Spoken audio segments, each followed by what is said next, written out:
Today, we're going to talk about how not to get ripped off by books that look good that might not be as high grade as they present.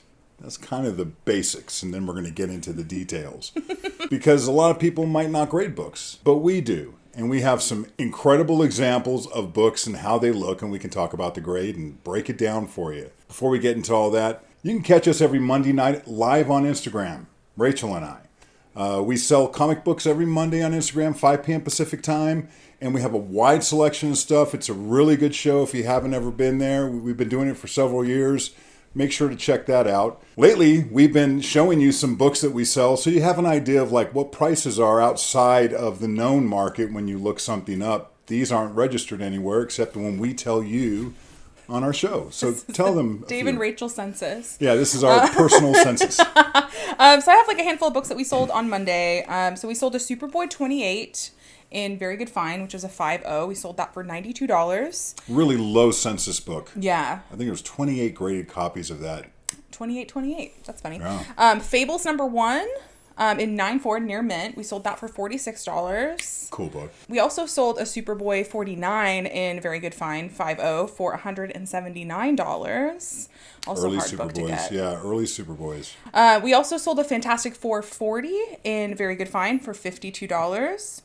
A Marvel Spotlight 9 and 9.4. That book was so pretty. It was $90.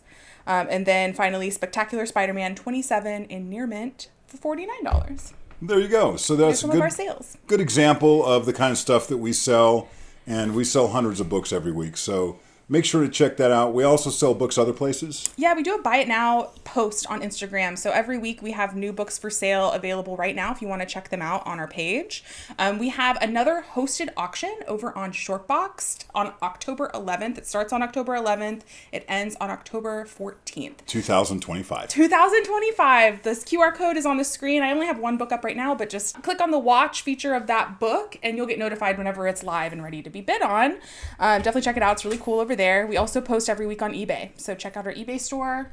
Growing and growing inventory. So we plan on having thousands of books up there in the next 10 to 15 years.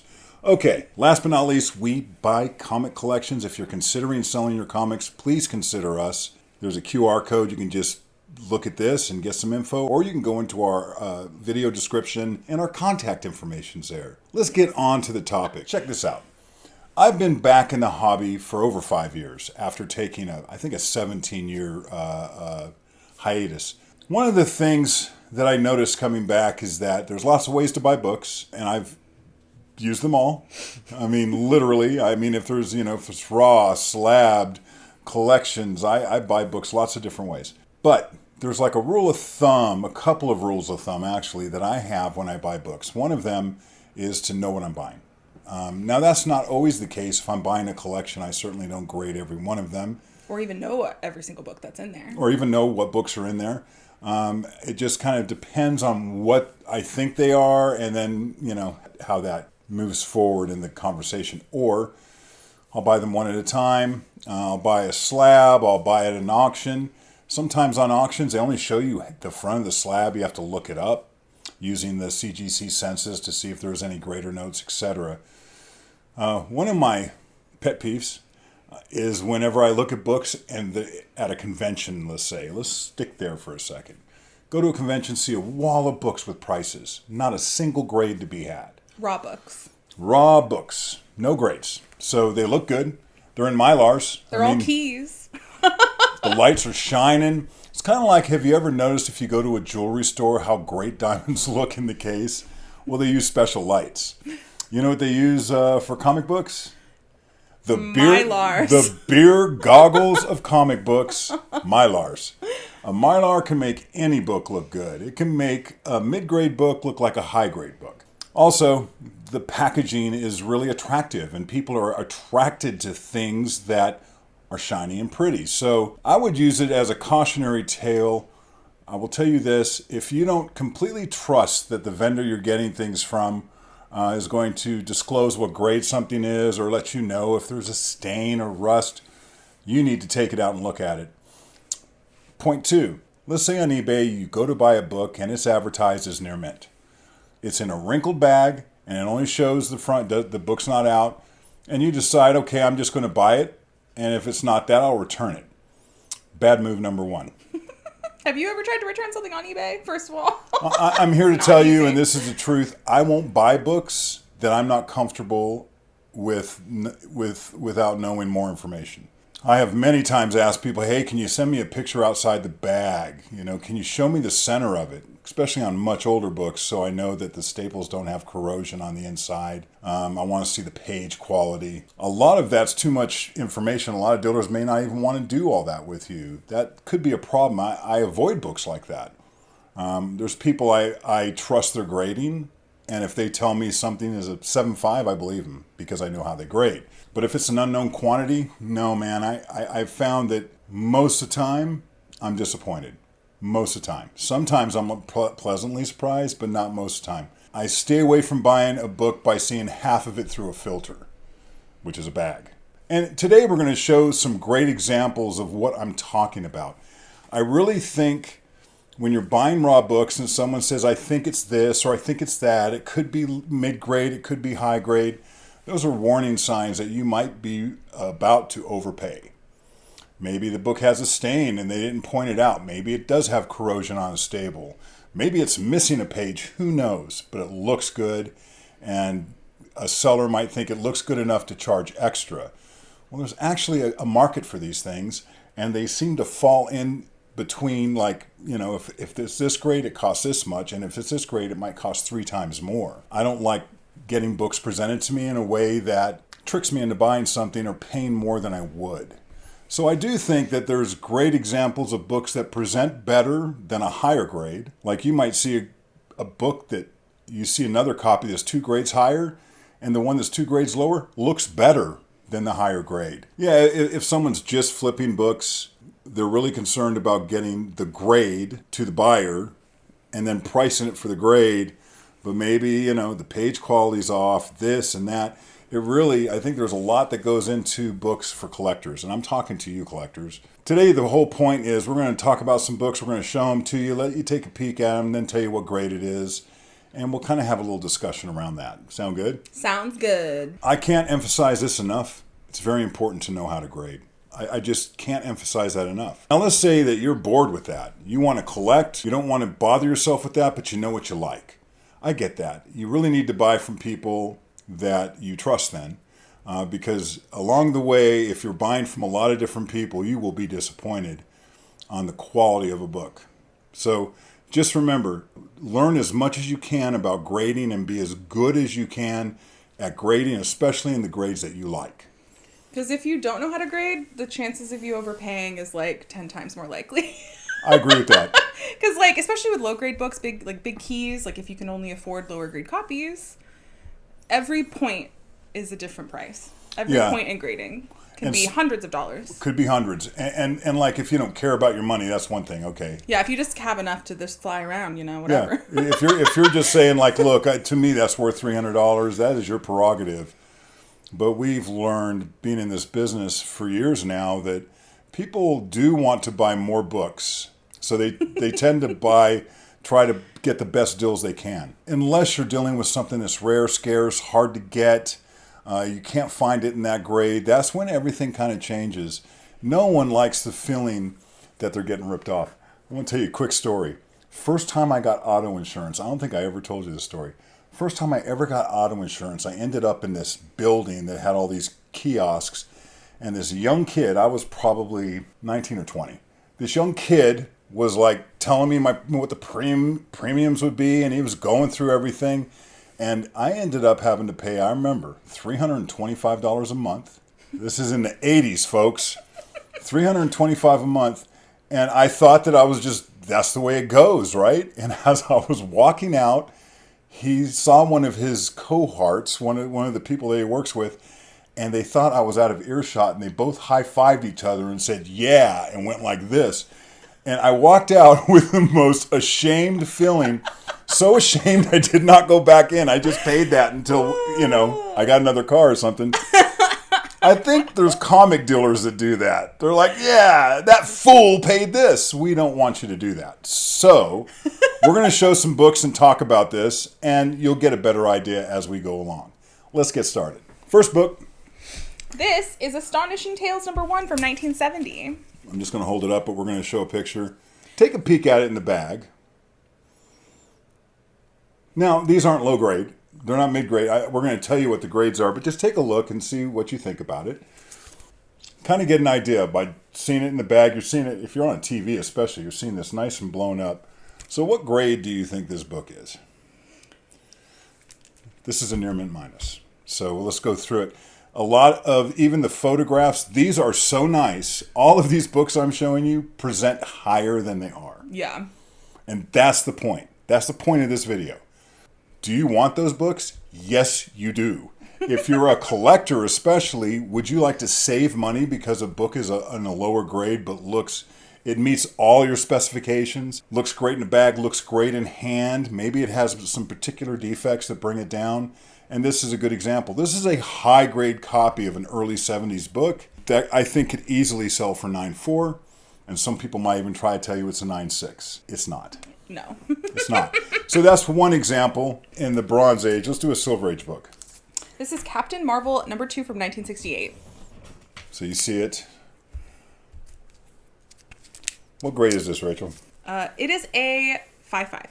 Fine minus. So here is the front and back cover. I'll do like a slow scan out of the bag.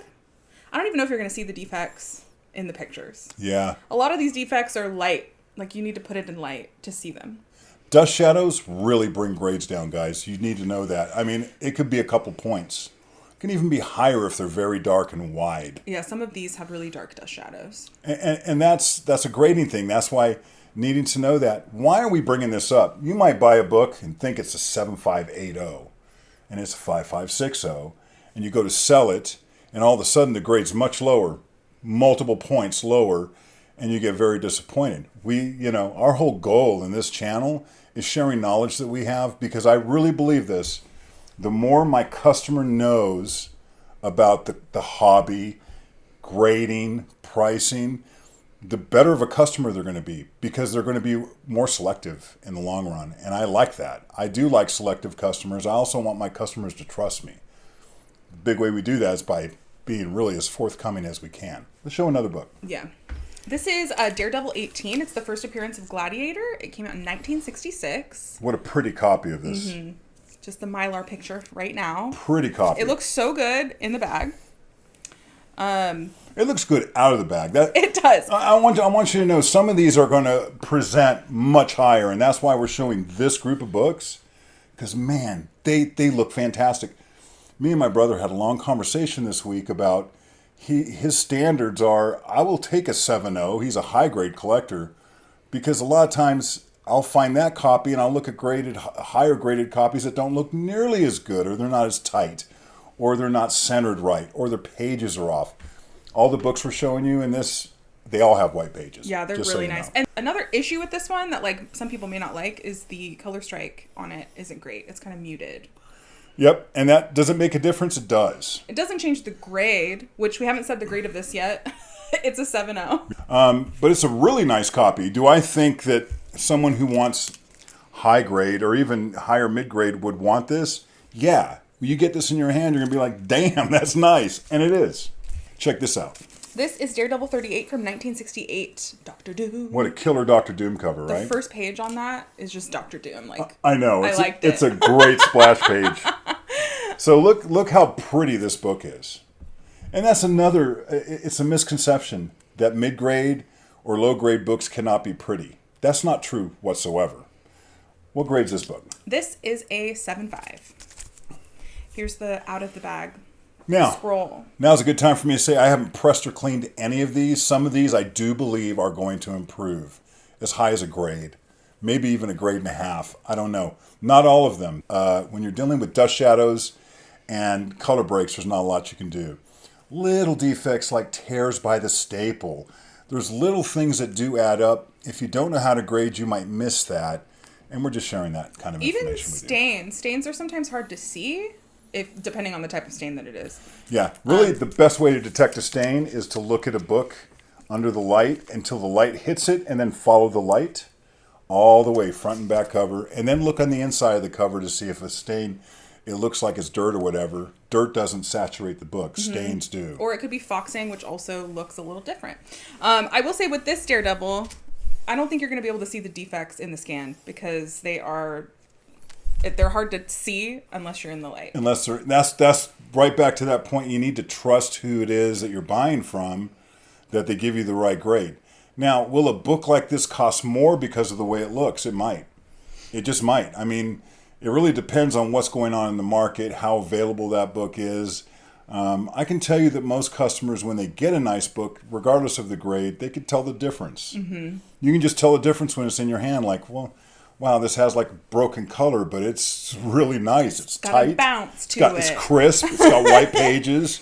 Something else too that you and I both have to like check ourselves is like when we're grading. I know I do this because I'm very like I try to be really strict with grading.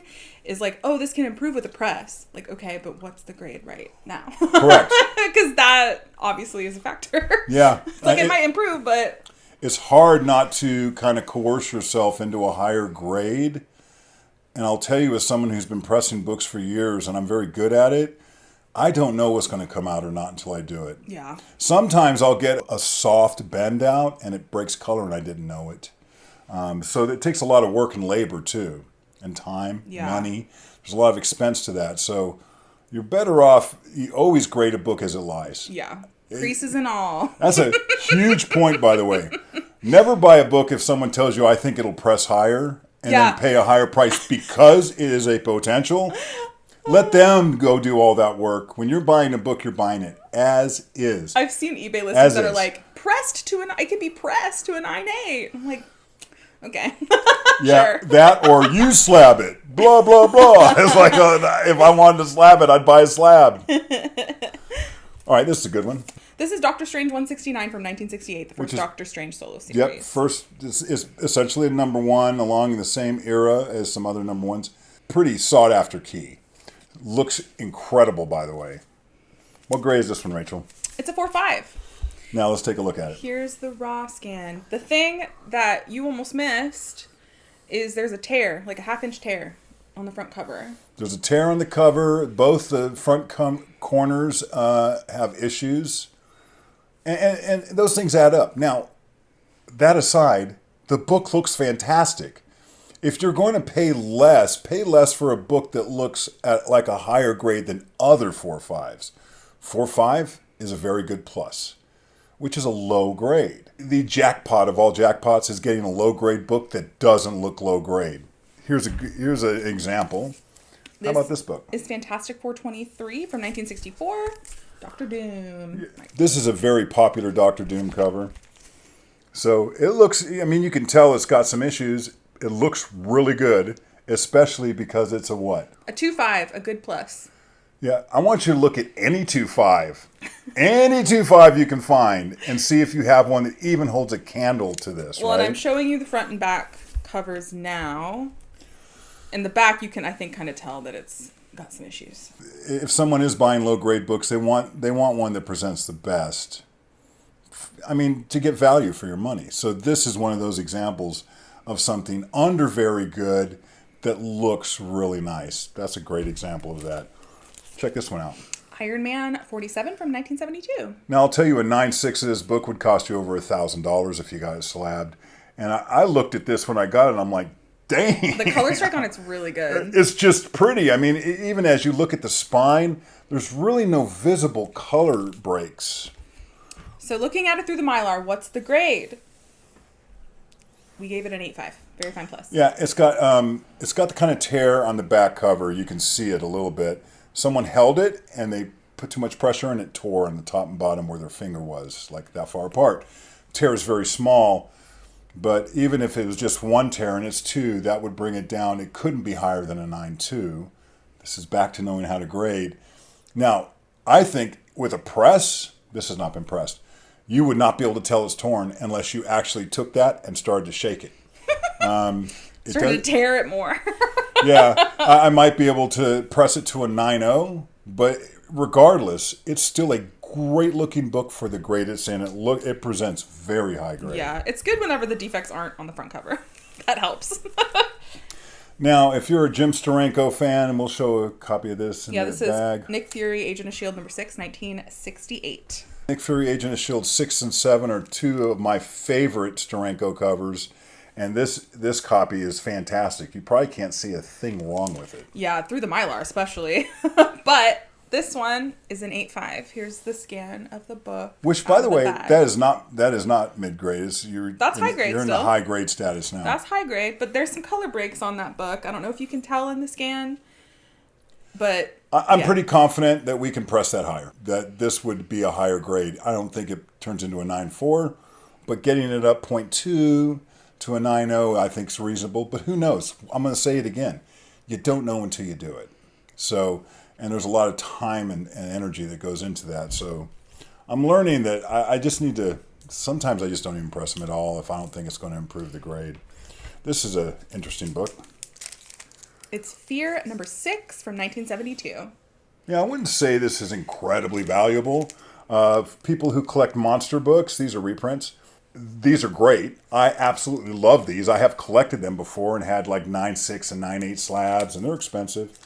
Tell them about this book, Rachel. So when I was looking through it, I realized that there was 2 covers. It's a double cover. And what's unique about the double cover on this? Because it's square bound, the second cover is not connected to the book, so it's just loosey-goosey. Yeah, because the staples are put on the sides. Staples are here. And what happened is the book's, it just, a second cover slipped on it. Does it look like a higher grade? It does. And then when you find out it's got a second cover, it's like, yeah, but it's still 7.5, you know? And that's, this, in the world of 7.5s, this is a pretty 7.5. Yeah. You know what I mean? Here you go. Submariner number 7.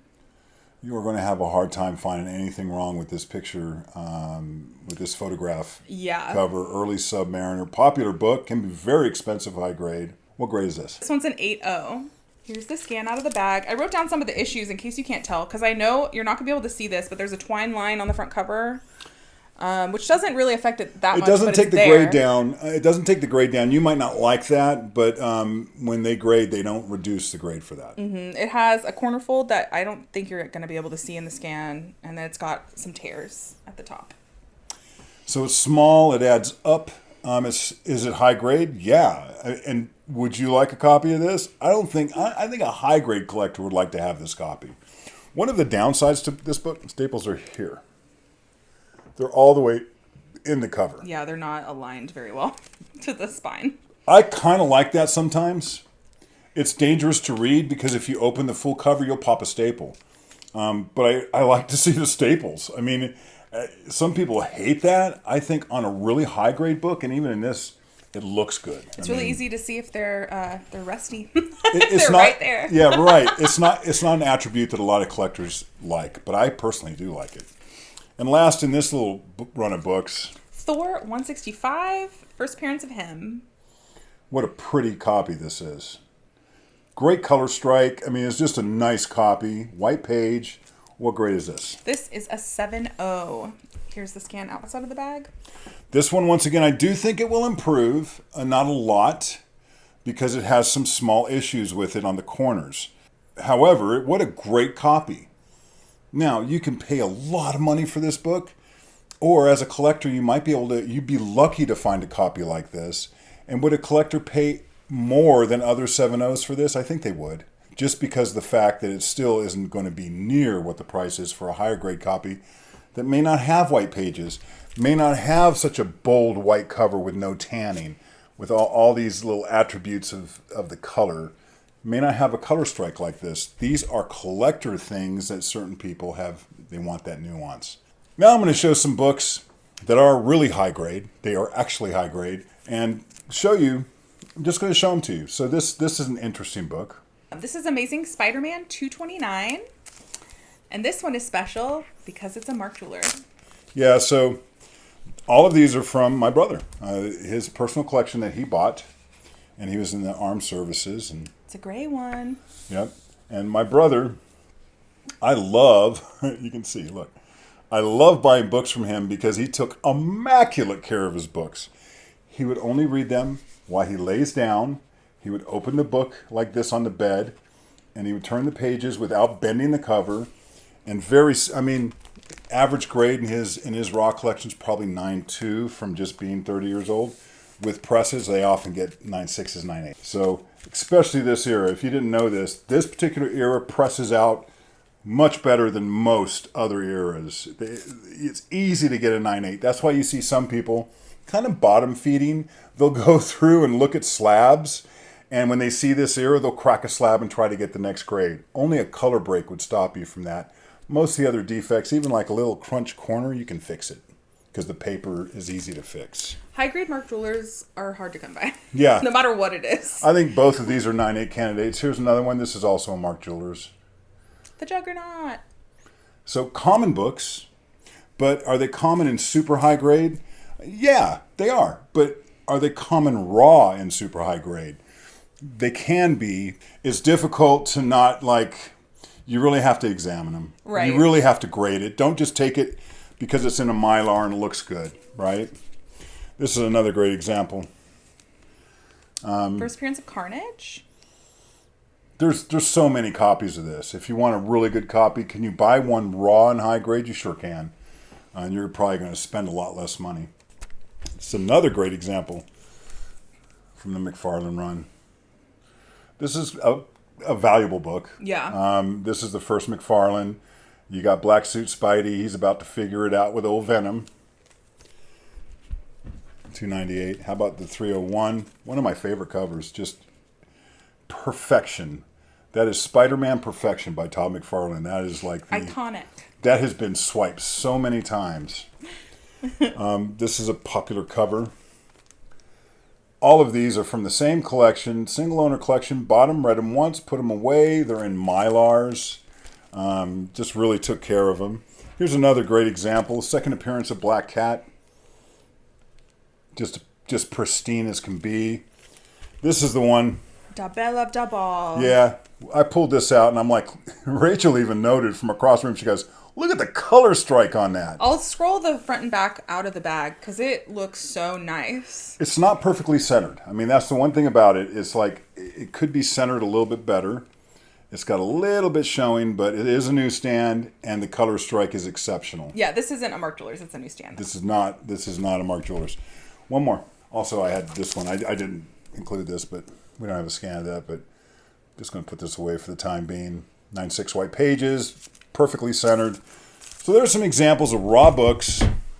And one slab. Yeah, looking at them through a bag, and then looking at them. It's really good. I think there needs to be a sense of community in comic books where you can talk to other people about grading.